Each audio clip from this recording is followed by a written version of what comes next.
Yesu nashimwe kandi umwami wacu ahabwa icyubahiro kubw'urukundo rwe rwinshi. Dushima Imana ko yongeye kutugirira ubuntu ikaduha umwanya wo kuza kugira ngo twongere tuganire ku ijambo ryayo. Imana ni ukuri ntihabwa icyubahiro. Reka mbibwire, nakunze kugaragara ntavuga amazina yanjye, abantu bamwe bakajya bambaza ngo mbese witwa Yesu avuge neza official, kuko nakunze kuboneka ntari kuvuga amazina yanjye. Nitwa Claudine Niyonsaba, ndi umubyeyi. Ndashimira Yesu ko yangiriye neza akama kumumenya, ni umugisha ukomeye. Ntabwo ndakubwira abantu ngo kuba twaragize umugisha wo kumenya Imana, wo guhabwa agakiza, ntabwo ari byo twatoraguye, nta nubwo ari uko twari beza kuruta abandi, ahubwo ni ubuntu Imana yatugiriye kugira ngo natwe tugire umumaro mu kubwira abandi ko Yesu agira neza kandi abasha kubasanga nabo akabatarura. Imana yacu ntihabwa icyubahiro. Reka dusenge Imana rero, hanyuma dusangire ijambo ry'Imana. Iyo ntego izanye nta yindi nkuru uje kubara, ahubwo twaravuze ngo tuzavuga izina rya Yesu kandi turivuge neza kugera ku mpera z'isi hose. Aho Imana izabasha kugeza ijwi ryacu, tuzagerageza uko dushoboye izina ry'Imana yacu rivugwe kandi ryamamare. Reka dusenge. Mana yacu, Mana nkuru, Mana yo kwizerwa, turagushimiye kubw'imbabazi zawe zitagira akagero, tugushimira urukundo rwawe rwinshi, tugushimiye ko waturinze iminsi yose yo kubaho kwacu duhereje inyuma. Ni umugambi wawe mwiza wakomeje kubera amaso, izina ryawe nirihabwa icyubahiro. Ngiye kuganira na bene data ijambo ryawe, kandi nk'uko ijambo ryawe ribivuga, umwigisha n'uwigishwa bagabane. Reka twese twungukire muri iri jambo, kandi icyo ushaka kuvugana natwe aka kanya aba ari cyo umuntu wese umwuka amuha kumva, mu izina rya Yesu Kristo, amen. Imana ishimwe. Reka dusome ijambo ry'Imana. Amagambo tugiye gusoma asa naho ari maremare, ariko umuntu wese aragerageza kumva kandi akuremo icyo umwuka ashaka ko yumva. Turasoma ijambo ry'Imana, turasanga mu gitabo cy'Abami ba kabiri, turasoma ibice byaho 6, turahera ku murongo waho w'8, turasoma tugeze ku murongo waho wa 22, hanyuma unkundire ntuze gucikanwa, hari icyo Imana ishaka kuvugana nawe muri iri jambo. Intego y'uyu munsi navuze ngo ndashaka kubwira abantu ngo nta bwoba bw'ibihe, Yesu ari ku ngoma. Reka dusome. Haranditse ngo Imana yereka umugaragu wa Elisa ingabo zo mu ijuru. Muri iyo minsi umwami w'i Siriya yarwanaga n'Abisirayeli, maze ajya inama n'abagaragu be, aravuga ati, ibunaka niho hazaba urugerero rwanjye. Ariko uwo muntu w'Imana agatuma ku mwami w'Abisirayeli ati, wirinde guca ibunaka, kuko ariho Abasiriya bamanuka bagutera. Umwami w'Abisirayeli nawe agatuma umuntu aho ngaho umuntu w'Imana yabaga avuze amuburira, nuko akajya akira muri ubwo buryo, si rimwe si kabiri.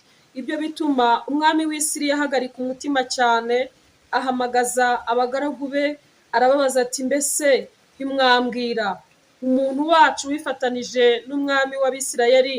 Umwe mu bagaragu be aramubwira ati, oya nyagasani mwami, ahubwo Elisa umuhanuzi wo muri Isirayeli niwe ubwira umwami w'Abisirayeli amagambo uvugira mu murere. Arababwira ati, nimugende murebe aho ari, ntuma bo kumufata. Baramubwira bati, ari i Dotani. Aherako yoherezayo amafarashi n'amagare n'ingabo nyinshi, bagenda ijoro ryose bagota uwo mudugudu. Maze umugaragu w'uwo muntu w'Imana azindutse kare mu gitondo, arasohoka, abona ingabo n'amafarashi n'amagare bigose uwo mudugudu. Umugaragu abwira shebuja ati, biracitse databuja, turagira dute? Aramusubiza ati, witinya, kuko abo turi kumwe nabo ari benshi kuruta abari kumwe nabo. Nuko Elisa arasenga ati, Uwiteka ndakwinginze, muhumura amaso arebe. Nuko Uwiteka ahumura amaso y'uwo musore, arareba, abona umusozi wuzuye amafarashi n'amagare by'umuriro bigose Elisa. Za ngabo zigezeyo, Elisa yinginga Uwiteka ati, ndakwinginze humura amaso y'izi ngabo. Uwiteka ahera ko azihumura amaso nk'uko Elisa yasabye. Elisa arazibwira ati, iyi si yo nzira kandi uyu si wo mudugudu, nimunkurikire ndabageza ku muntu mushaka. Nuko azijyana i Samariya. Bageze i Samariya, Elisa arasenga ati Uwiteka humura amaso y'izi ngabo zirebe. Nuko Uwiteka arazihumura, amaso zirareba, zigiye kubona zibona ziri i Samariya hagati. Umwami w'Abisirayeli abonye izo ngabo abaza Elisa ati data batsindaha. Aramusubiza ati wibatsindaha, mbese abo waneshesheje inkota n'umuheto ukabafata mpiri wabica? Ahubwo babazanira ibyo kurya n'amazi, babashyire imbere barye banywe, babone gusubira kwa shebuja. Nuko abatekeshereza ibyo kurya, bamaze kurya no kunywa arabasezerera basubira kwa shebuja. Uhereye icyo gihe imitwe y'ingabo z'Abasiriya ntiyongera gutera igihugu cya Isirayeli. Amen. Haleluya. Imana ishimwe cyane kandi Imana ihabwe icyubahiro. Muze kubyibuka neza, twavuze ngo nta bwoba bw'ibihe, Yesu ari ku ngoma. Maze iminsi mbwira abantu ngo umuntu nagumana na Yesu ntacyo azaba. Birashoboka ko ibyo gutinyisha abantu bihari kandi bigwiriye, ariko nitugumana na Yesu ntacyo tuzaba. Nta bwoba bw'ibihe, turi kumwe nawe kuko aradutsindishiriza, araturwanirira, adutanga imbere aho turi buhure n'imifatango cyangwa se aho turi busange ishobora gutuma duhungabana, tugira icyo tuba, tubura gutuza no gutekana mu mitima. Ahora hari ku bwacu. Rero nugumana nawe ntacyo uzaba. Imana ishimwe cyane. Ijambo ry'Imana dusomye rifite umutwe w'amagambo uvuga ngo Imana yereka umugaragu wa Elisa ingabo zo mu ijuru. Umugaragu wa Elisa ntabwo yari afite amakuru ku mikorere cyangwa se ko ingabo zo mu ijuru zijya zirwanirira abantu b'Imana. Ayo makuru yari ayahishwe, yari atarakorwa ku maso kugira ngo abimenye. Ni kimwe nuko n'ubu haracyariho abantu bataramenya ko Imana ijya irwanirira abantu bayo. Rimwe na rimwe hari n'abo Satani ajya ashuka kuba ibikoresho bye kugira ngo barwanye kandi batere abantu b'Imana, bababurabuze, babuze amahoro, kuko batakozwe ku maso ngo bamenye ko hari ingabo zo mu ijuru zirwanirira abera, zirwanirira abantu b'Imana. Nabo bakemera bakavuga bati turagutumikira, bagatumikira Satani, bagakora, baba barozi, baba abandi bakora mu buryo butandukanye imirimo y'umwijima, ariko kuko baba batarakorwa ku maso ngo bamenye ko burya mu ijuru hari ingabo zirwanirira abantu b'Imana. Imana ishimwe cyane. Igihe kimwe rero nk'uko ijambo ribivuze, umwami w'Isiriya yagize igihe cyo gutekereza cyangwa kugira umugambi wo gutera ubwoko bw'Abisirayeli. Arabipanga, hamagara ingabo ndetse n'abo bakoranaga inama, arababwira ati ndumva nshaka gutera buriya bwoko kandi nkabutsinda, kandi ibunaka niho tuzaca. Ubwo nukuvuga ngo si ibunaka nuko batasobanuye ngo ni hehe, ariko bari bavuganye aho bagomba guhurira, bari bahaziranyeho. Imana idufashe cyane. Bumvaga uko babitekereza nuko babigambira ariko bizabahira kandi ariko bizabakundira. Bagambirira gutera ubwoko bw'Imana, ariko Imana kuko irwanirira abera nk'uko twabivuze, ngo nuko hari umuntu w'Imana, umugaragu w'Imana witwa Elisa, akajya abimenya, akajya ahishurirwa, amenya amakuru, agahita agenda agasanga umwami w'Abisirayeli akamubwira ati dore hari ingabo zishaka gutera kandi zizaca ibunaka, none iyo nzira ntabwo ariyo munyura.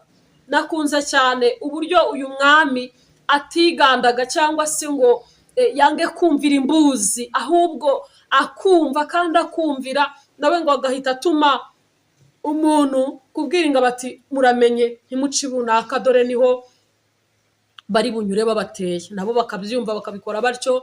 Bibiliya yavuze ngo bakagenda bakira muri ubwo buryo, kandi ngo ntibyabaye rimwe, ntibyabaye kabiri. Niko umwuka w'Imana ajya aduha amakuru. Imana ishimwe cyane. Niko umwuka w'Imana ajya aha amakuru abantu b'Imana, akababwira ngo dore imbere nuko nguko bimeze, dore imbere yawe bimeze bitya, senga, fata igihe usenge, egera Imana, bikore gutya, ukabikora ukabona koko nibyo niko bigenze. Imana ishimwe cyane ko ari Imana itureberera aho tutareba, ari Imana ireba kure. Ijambo ryarambwiye ngo ihagara mu itangira ikamenya iherezo. Ni Imana yo kwizerwa. Imana yacu nishimwe cyane.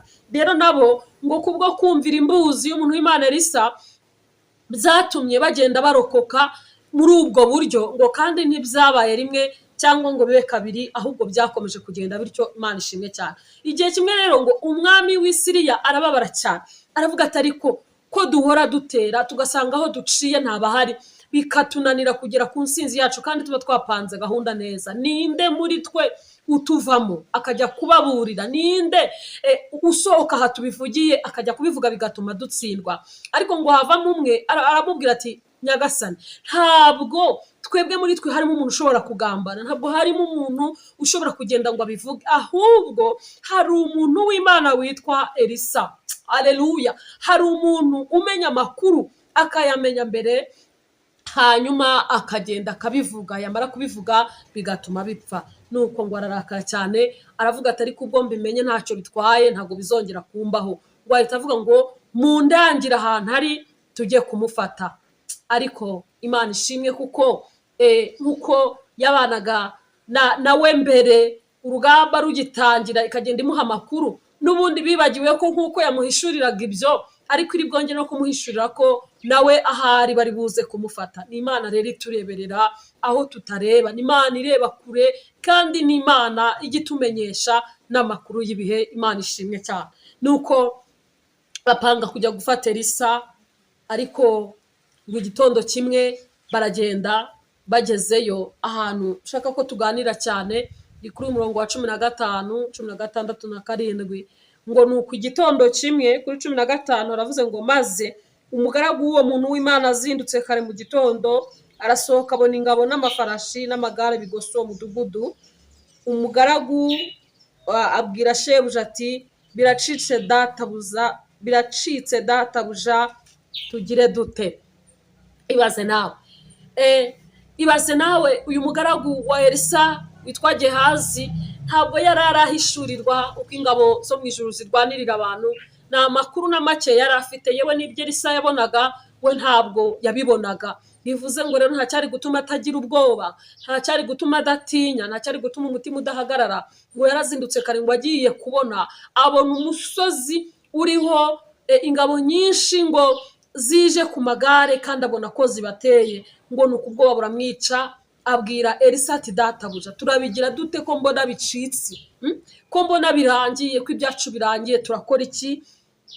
Ariko 16 aravuga ngo aramusubiza ati witinya, kuko abo turi kumwe ari benshi kuruta bari kumwe nabo. Nuko Elisa arasenga ati Uwiteka ndakwinginze muhumura amaso arebe. Nuko Uwiteka ahumura amaso y'uwo musore, arareba abona umusozi wuzuye amafarashi n'amagare y'umuriro bigose Elisa.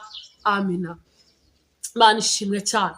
Nuko Elisa aravuga ati uyu muntu mbana nawe muri iyi nzu ntahishurirwa aragira, ntabwo arabasha kumenya ko dufite ingabo ziturinda, ntabwo arabasha kumenya ko dufite Imana iturwanirira, ntabwo arabasha kumenya ko dufite Imana ihishura ibintu bihishwe, ntabwo arabasha kumenya ko tujya tubasha kumenya ibitaratugeraho, kuko dufite Imana nk'umukumirizi mu buzima bwacu.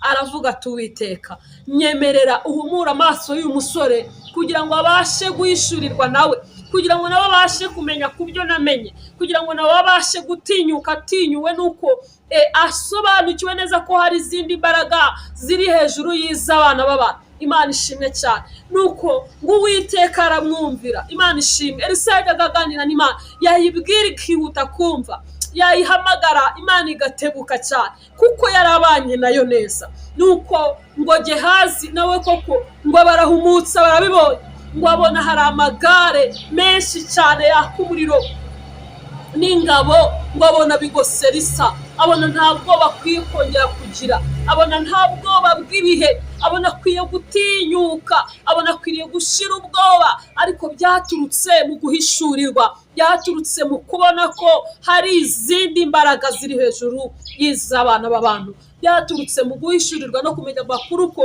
burya hari ingabo zitorerwa mu ijuru z'inyembaraga cyane, kandi zifite ububasha bwo kurwanirira abantu b'Imana. Bituma nawe atinyuka, aravuga ati koko turarinzwe. Muri iyi mbyerutse kuririmba rero ngo turarinzwe n'imbaraga zikomeye, ngo kandi nta bwoba dufite, turi mu maboko y'Uhoraho. Ikibabaje ni kimwe rero, nuko usanga uko ibihe bigenda birushaho kudusatira, kandi akenshi abantu baraburiwe, kandi akenshi abantu baragiye babwirwa, kandi akenshi abantu batari gutungurwa nabyo, usanga abantu bafite ubwoba bw'ibihe, usanga n'abahawe amakuru mbere bari kuvuza induru kurusha batarigeze bayamenya, usanga abantu bahindutse nka ba Gehazi nyamara bari barakozwe ku maso bakagira ibyo bahishurirwa, usanga abantu bafite ubwoba, bafite urusaku rwinshi mu maso y'Imana, kandi nyamara bari bafite amakuru ko hari Imana irwanirira abera. Ariko nyemerera wongere ugire kwizera, wongere ureke gutinya ibihe,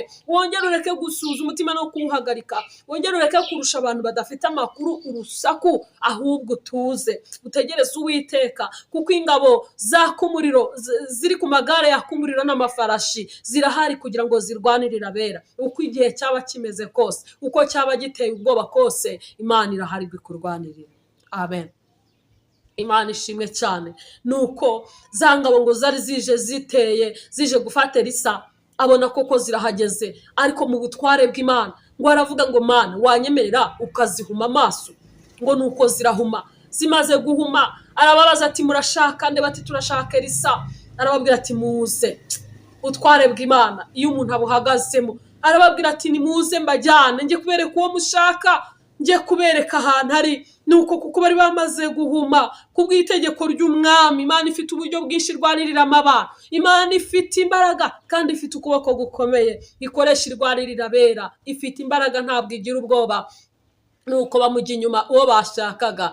Hari igihe Imana ikurwanirira ibiguhiga bikabukubura uhari, ibigushaka bigakabaka bikakubura kandi uhari, kubera uburinzi bw'Imana, kubera igitinyiro Imana igushizeho, kubera umuriro w'Imana ukugose, kubera imbaraga zisumba byose zigukingirije. Haleluya. Imana ibasha kugota abantu bayo nubwo baba bahagaze mu gihe gikomeye, nubwo baba bagoswe n'ingabo zingana gute zije kubashaka no kubahiga, Imana ibasha kuba mu ruhande rw'abayubaha. Imana ishimwe cyane. Nuko Elisa arabajyana ngo bagejeje mu murwa hagati, aravuga ati Uwiteka ongera ubahumure, bahumuke noneho barebe imbaraga ukoresha uko zingana, barebe ukuntu urwana, barebe ukuntu utsinda, barebe ukuntu unesha, barebe ukuntu uhagarara ku muntu wavuzeho. Aleluya.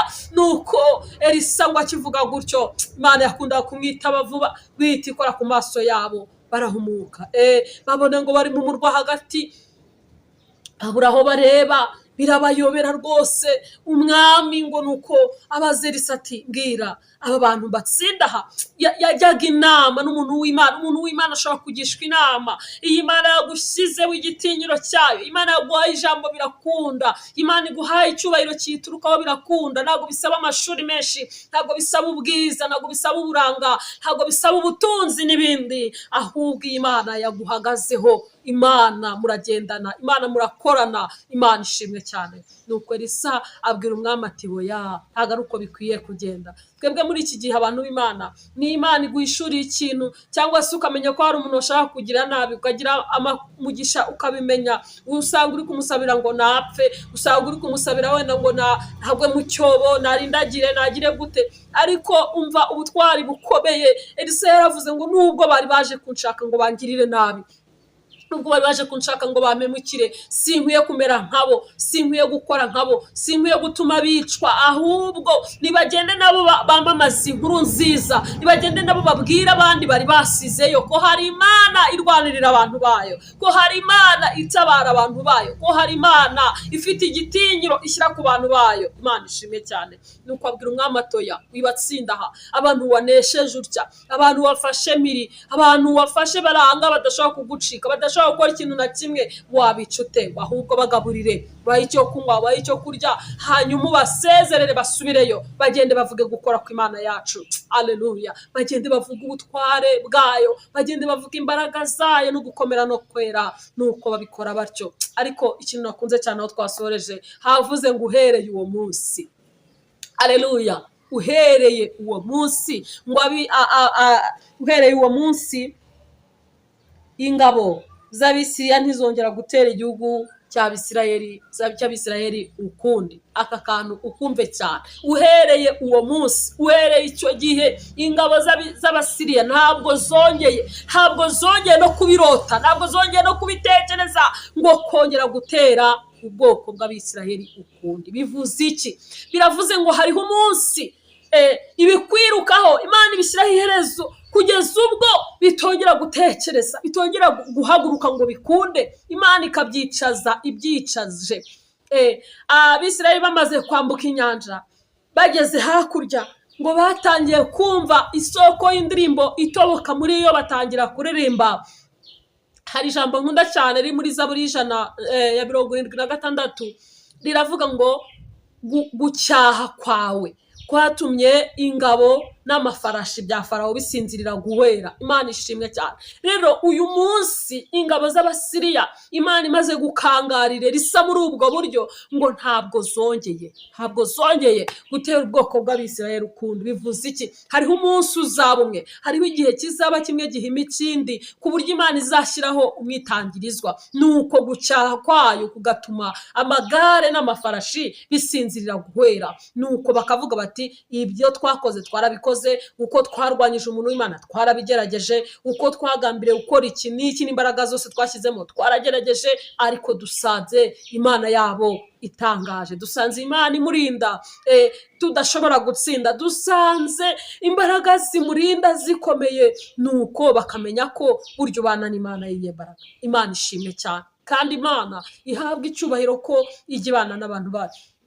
Iri jambo ndisoma numvise nkunze uburyo cyane Imana ikurikirana umuntu wayo, ikabana nawe, ikamurinda, ikamugota, ikamucisha mu bikomeye. Ijambo ryaravuze ngo nunyura mu mazi nzaba ndi kumwe nawe. Bivuze iki? Nuko hari igihe wisanga uhagaze mu mazi hagati kandi amazi menshi kugira ngo uvemo bikomeye, ariko Imana aleluya kubw'imbaraga zayo, kubw'imbaraga z'ijambo ryayo ikagendana nawe mu mazi, ukabona igihe cyo kuba uri mu mazi kiratambutse. Kandi ngo nunyura mu muriro nabwo ntabwo uzashya. Bivuze iki? Ntabwo ari uguca ahantu heza gusa, kuba umuntu abana n'Imana ntibivuze ko azahora mu bihe byiza. Hari igihe uzisanga usa n'uhagaze mu muriro. Byabaye ku bagaragu bayo Saduraka, Meshake na Abedenego, biba ngombwa ko binjizwa mu itanura ry'umuriro. Barigezemo, binjiyemo kubwo guhamya, ariko bavuga bati shobora kutadukiza, ntawamenya igibikora uko ibishaka, ariko bagezemo haleluya ngo basanga Imana yabatanzemo, marayika w'Imana yabatanzemo. Biravuze ngo rero nibyo by'iryo jambo ngo nunyura mu muriro nzaba ndi kumwe nawe. Rero Imana ntabwo ijya idutererana, Imana ntabwo ijya idusiga, Imana ntabwo ijya iduhana. Ariko ku murongo wa 15 twasomye Gehazi ngo abonye izo ngabo yagize ubwoba, atangira gutaka, databuja turabigira dute ko tubona bicitse, abantu barimo baravuza induru, ko tubona ibintu bicitse, ko tubona ubuzima buhenze, ko tubona ibintu bikomeye, ko tubona tutazabaho, ko tubona tutazarera ngo bikunde, ko ibyo kugaburira abana tutazabibona. Abantu bari kuvuza induru nka Gehazi ngo ko tubona bicitse turagira dute. Ariko aleluya ndagira ngo mwibutse ko hari ingabo ziri ku magare yaka umuriro, kandi izo ngabo zigosa abantu b'Imana. Abantu b'Imana bazabaho, abantu b'Imana bazarindwa, abantu b'Imana bazabaho, abantu b'Imana bazarya, abantu b'Imana bazasinzira, bagira amahoro menshi, baba amahoro kubw'imbaraga zisumba byose. Imana ishimwe cyane. Sinzi ibintu biguteye ubwoba ibyo ari byo, ntabwo nzi intambara uri kurwana izo arizo, ariko uko zaba zingana kose hari igihe Imana ibasha guhuma amaso izo ngabo, ugahita uvuga ngo koko mbonye ko Imana ibaye mu ruhande rwanjye. Nawe ukaririmba nka bari bamaze kwambuka inyanja, ukavuga ngo ingabo, gucyaha kwawe gutumye ingabo n'amafarashi byose bisinzirira guhera. Imana yacu irashoboye, reka nkubwire, Imana yacu irashoboye. Kandi tujya twumva ubuhamya bw'abantu benshi, hari nubwo dufite tutavuga, umunsi ku wundi twibwira mu mutima ngo Mana ibi warabikoze. Nawe unkurikiye hari ibyo ufite ku mutima Imana yagukoreye, ariko witakariza Imana icyizere. Ndakwinginga mwene data, witakariza Imana icyizere, witekereza ko bicitse, bivuze induru nka Gehazi. Nyamara wowe wigeze kubimenya ko hari ingabo zikurinda, wowe wigeze kubimenya ko kurya kwawe ari Imana ibiguha, wowe wigeze kubimenya ko kurera ugakuza abana ari Imana ibigukorera, wowe ayo mahirwe wigeze kuyahabwa wiyataka gutakaza rero wisubire inyuma ngo umere nka Gehazi uvuze induru ngo biracitse, ahubwo hagarara mu mwanya neza. Niba uhagaze mu mazi ukabona neza uri hagati mu mazi, ongera wibuke ko Imana yavuze ngo n'uri mu mazi nzaba ndi kumwe nawe. Ongera wibuke ko no mu muriro Imana yavuze ngo nzaba ndi kumwe nawe. Hanyuma utegereze igitondo. Muririmbyi yaririmbye avuga ngo nimuze turebe imbere dutegereze igitondo. Yemwe bantu bankurikira, mwaba bake mwaba benshi, reka mbabwire ngo nimuze turebe imbere dutegereze igitondo, kandi twiringiye Imana yacu izakora imirimo. Imana ishimwe cyane kandi Imana ihabwa icyubahiro. Reka dusoreze hano mu gitabo cya Zaburi ya 24, turasoma ku murongo waho w'8. Zaburi ya 24 umurongo w'8, hanyuma dusoze dusenga Imana. Haravuga ngo uwo mwami w'icyubahiro ninde? Uwo mwami w'icyubahiro ninde? Igisubizo kikavuga ngo n'Uwiteka ufite imbaraga n'amaboko, n'Uwiteka ufite amaboko yo kurwana. Amen. Haleluya. Iyi Zaburi ya 24 uyu murongo wa 8 ni ijambo ryanditse ari ikibazo ariko kandi kibonerwa igisubizo.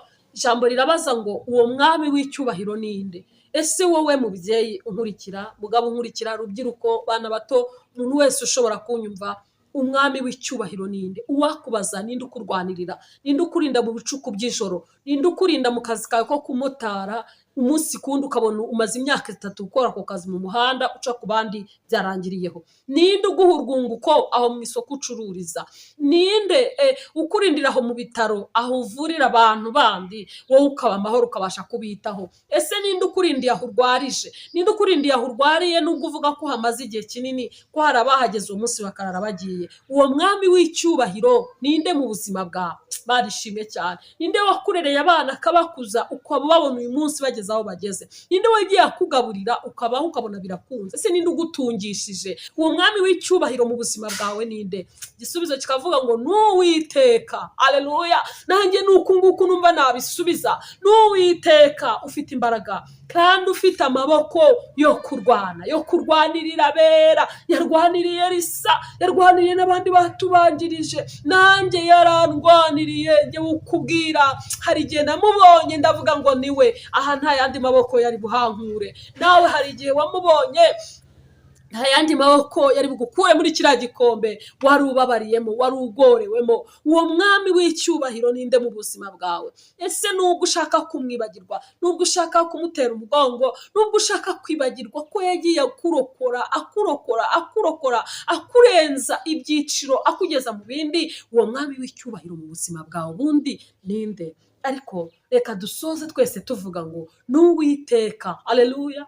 N'Uwiteka ufite amaboko, ufite imbaraga n'amaboko byo kurwana, byo kurwanirira abera. Kandi uko yakurwaniriye, uko yabanye nawe, abaririmbyi baretse kuririmba baravuga ngo yaturwaniriye kuva kera kose, ngo izongera iturwanirire kuko ari inyangamugayo. Burya yakurereye bagakura, burya yaguhaye urugo, burya yakurengeye, burya yakureze mu mfubyi ukabona ugeze aho ugeze, burya yaguhaye guseka wari uri mu mubare w'abatabigenewe. Uwo mwami w'icyubahiro n'Uwiteka ufite imbaraga n'amaboko yo kurwana, kandi uko yagiye arwana kera, uko yari arejo n'uyu munsi niko ari. Rero wihangayika urebe aho bicikiye, vuza induru umere nka Gehazi, utari warakozwe ku maso ngo amenye ko burya hari ingabo. Wowe uwo mugisha warawugize, kandi byashoboka ko ahari n'uwo mugisha wari utarawugira wo gusobanukirwa ko hari ingabo zikurinda. Burya zirahari. Iyo usinziriye, abandi hari abantu bajya mu buriri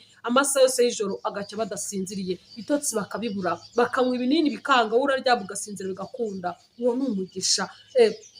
Ujya mu kazi ukabona birakunze, urijyana ukigarura. Hari ibintu byinshi Imana iba yarakoze mu buzima bwawe cyangwa se mu buzima bwanjye, kugira ngo uyu munsi tuvuge ngo uwo mwami w'icyubahiro n'Uwiteka ufite amaboko n'imbaraga byo kurwana. Iki gitumye uvuza induru, iki gitumye umera nk'umugore uri kunda, iki gitumye ugira urusaku nk'urwa Gehazi, iki gitumye utabaza ngo biracitse, iki gitumye ubona ko amaboko y'Imana abaye magufi ku buzima bwawe, iki gitumye wibagirwa ineza y'Imana. Ni iki kibiguteye? Ariko ongera uvuge ngo umwami w'icyubahiro mu buzima bwanjye n'Uwiteka ufite imbaraga n'amaboko zo kurwana, kandi afite ingabo yatoje kugira ngo zirwanirire abera, kugira ngo zirinde abantu bayo.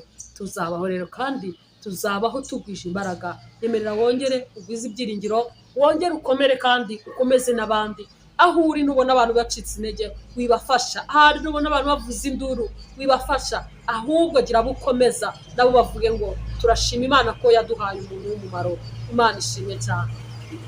Reka dusenge Imana kubwira ijambo, ariko ndakwinginga kubw'imbabazi z'Imana wongere ugirire Imana icyizere. Reka dusenge. Mana ishobora byose, Mana yo kwizerwa, umutima wanjye unejejwe cyane ko ni ukuri mbashije kuvuga iri jambo, kandi ndabizi ko ijambo ryawe ari ubuzima ku muntu uryizera. Ndira abantu bari batakaje ibyiringiro wongere ubahe kwizera bundi bushya.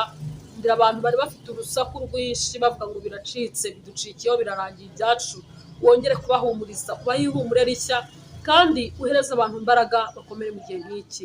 Hereza abantu ubwenge bwo kukubaha no kukubahisha, kandi ibihumuriza by'Imana bireke kuba bike mu mitima yacu. Dushimiye uko ushimye kutugaburira ijambo. Mwuka w'Imana akomeze kubana natwe uko buje n'uko bukeye. Dusenze gutyo twizeye Imana mu izina rya Yesu, amen. Imana ibahe umugisha mwese twabanye, kandi Imana ikomeze kwagura imbago zanyu mu izina rya Yesu.